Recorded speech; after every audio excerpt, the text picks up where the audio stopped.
fortælle jer om min kritik af Kildehuset i Aalborg Kommune. Udover de økonomiske og miljømæssige bekymringer, er der også nogle kritikpunkter vedrørende det psykiske miljø omkring Kildehuset i Aalborg Kommune. Disse omfatter følgende. Først, manglende inklusion. Nogle kritikere hævder, at Kildehuset som et luksuriøst fontænehus kan virke ekskluderende for visse befolkningsgrupper. Det kan skabe en opfattelse af, at offentlige midler og ressourcer prioriteres på en måde, der ikke gavner alle borgere lige meget. Dette kan bidrage til en følelse af social ulighed og skabe en kløft mellem forskellige samfundsgrupper. Mangel på tilgængelighed.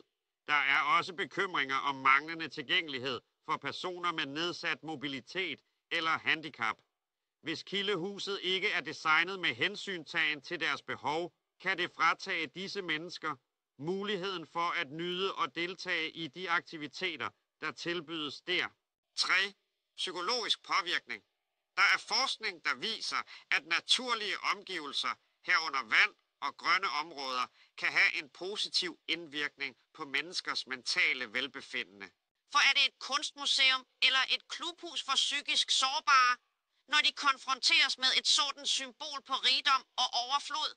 Dette kan skabe en følelse af social sammenligning og potentielt forværre eksisterende psykiske udfordringer.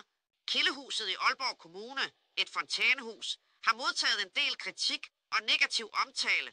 Nogle af de centrale kritikpunkter omfatter omkostningerne og prioriteringen af offentlige midler, manglende inklusion og tilgængelighed. Det er dog vigtigt at bemærke, at der er forskellige synspunkter, og selvom det er lidt sølle af både individ og samfundet, så finder mange mennesker også værdi og glæde i Kildehuset. De ved desværre ikke bedre. Mange tak.